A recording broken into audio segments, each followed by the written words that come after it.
सो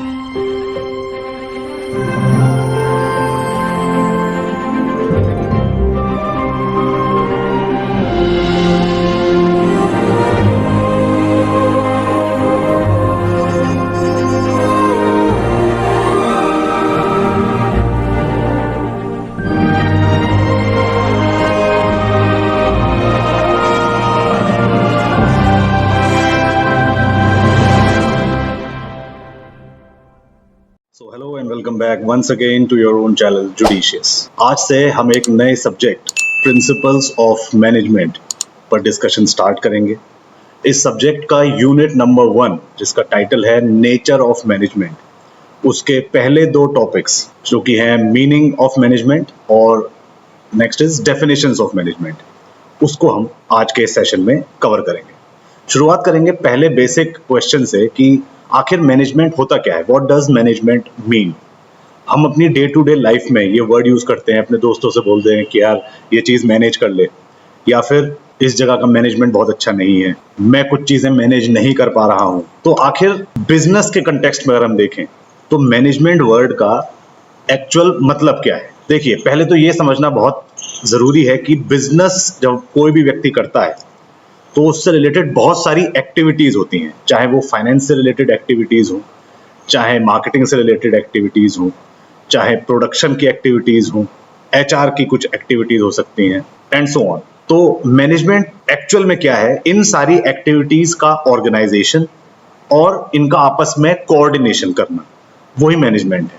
और पर्पस इस सारे कोऑर्डिनेशन का और ऑर्गेनाइजेशन का वो यही है कि जिस भी पर्पस से, जिस भी ऑब्जेक्टिव से वो बिजनेस स्टार्ट करा गया, चाहे वो सोशल सर्विस हो या फिर प्रॉफिट, उसको अचीव करा जा सके, यही है मैनेजमेंट। मैनेजमेंट को अक्सर फैक्टर्स ऑफ प्रोडक्शन जैसे कि लैंड, लेबर, कैपिटल और एंटरप्रेन्योरशिप के साथ भी इंक्लूड किया जाता है। अगर हम मैनेजमेंट गुरु पीटर ड्रकर के हिसाब से देखें तो उन्होंने ये कहा था कि मैनेजमेंट का बेसिक टास्क जो है उसके अंदर दो चीजें इंक्लूडेड होती हैं, एक मार्केटिंग और दूसरा इनोवेशन।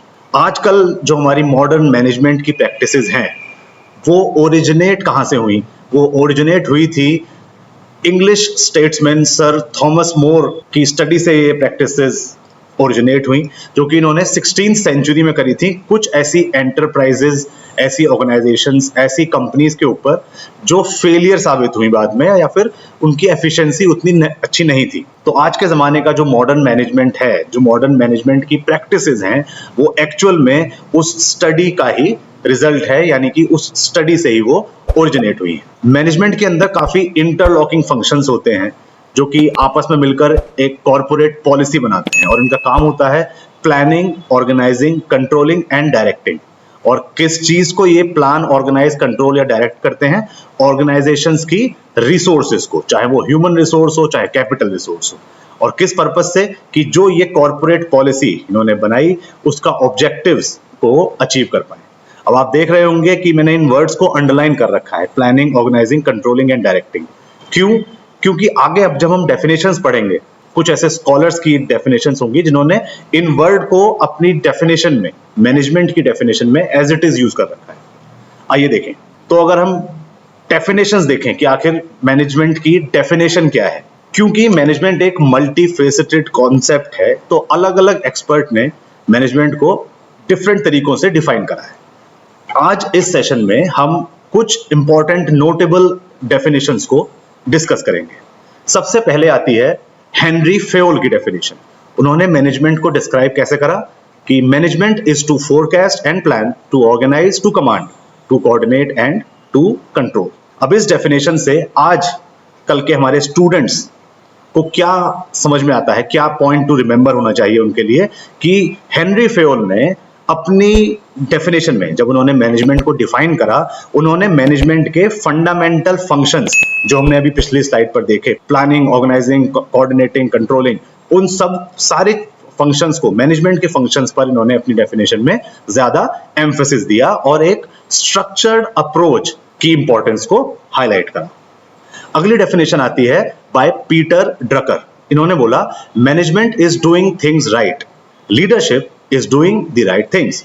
तो यहां पर स्टूडेंट्स के लिए पॉइंट टू रिमेंबर क्या है कि ड्रकर ने एक डिस्टिंक्शन दिया, एक डिफरेंशिएशन दिया किसके बीच में, एफिशिएंसी यानी डूइंग थिंग्स राइट और effectiveness doing the right things, इनके बीच का डिस्टिंक्शन उन्होंने अपनी डेफिनेशन में हाईलाइट करा। अगली डेफिनेशन आती है बाय मैरी पार्कर फॉलेट और उन्होंने बोला कि management is the art of getting things done through people. तो यहां पर मैरी ने फोकस करा किस पर, मैनेजमेंट के ह्यूमन एलिमेंट पर, और मैनेजर्स के रोल को उन्होंने बहुत ज्यादा इंपॉर्टेंट बताया क्योंकि यही मैनेजर्स हैं जो अपनी टीम्स को फैसिलिटेट करते हैं और उनको गाइड करते हैं। अगली डेफिनेशन है बाय जेम्स एएफ स्टोनर। इन्होंने बोला management is the process of planning, organizing, leading and controlling the work of organization members and of using all available organizational resources to reach stated organizational goals. Fayol की तरह stoner की definition भी management के essential functions के ऊपर ज्यादा focus डालती है और ऑप्टिमम यूटिलाइजेशन ऑफ रिसोर्सेज पर भी एम्फसाइज करती है। अगली डेफिनेशन है बाय रॉबर्ट एल कैट्स। उन्होंने बोला management is the process of getting things done through people. अब बिल्कुल फॉलेट की पिछली डेफिनेशन की तरह ये डेफिनेशन जो कैट्स ने दी है वो भी लोगों के रोल के ऊपर ज्यादा एम्फसाइज करती है कि कैसे जो एम्प्लॉयज हैं वो ऑर्गेनाइजेशनल ऑब्जेक्टिव्स को अचीव करने में हेल्प कर सकते हैं। इनकी डेफिनेशन इंटरपर्सनल स्किल्स की इंपॉर्टेंस को भी हाईलाइट करती है। अगली हमारे पास डेफिनेशन है बाय स्टीफन पी रॉबिन्स। उन्होंने कहा management is the process of planning, organizing, leading and controlling an organizations resources to achieve specific goals. यहां पर फेयोल और स्टोनर की तरह रॉबिन्स ने भी मैनेजमेंट के की फंक्शंस को अपनी डेफिनेशन में इंक्लूड करा और इस मैनेजमेंट के प्रोसेस का गोल ओरिएंटेड नेचर भी यहां पर हाईलाइट करा। और हमारी आखिरी डेफिनेशन है बाय हेनरी मिट्सबर्ग, जिन्होंने बोला management comprises a set of roles that managers play including interpersonal, informational and decisional roles. यहां पर इनका फोकस था मैनेजरियल वर्क के डायनामिक और मिक्स्ड नेचर के ऊपर, क्योंकि मैनेजर्स को इंटरपर्सनल रोल भी प्ले करने पड़ते हैं, इंफॉर्मेशनल रोल भी प्ले करने पड़ते हैं और डिसीजनल रोल्स भी प्ले करने पड़ते हैं। तो इन सारी डेफिनेशंस को पढ़ने के बाद स्टूडेंट्स के दिमाग में बहुत क्लियरली समझ में आ गया होगा कि ये सारी डेफिनेशंस कलेक्टिवली हाईलाइट करती हैं मैनेजमेंट के अलग अलग एस्पेक्ट्स को, चाहे वो उसके फंक्शंस हो, चाहे वो उसके प्रोसेसेस हो, चाहे लोगों का इन्वॉल्वमेंट यानी एम्प्लॉयज यानी पीपल, और चाहे इफेक्टिवनेस और एफिशिएंसी के बीच का डिफरेंस हो। तो आज का सेशन हम यहीं पर वाइंड अप करेंगे। Thank you so much for listening. Stay tuned for more such videos till the time we meet next. It's me Amit Sharma signing off. Bye bye and take care. Thank you so much.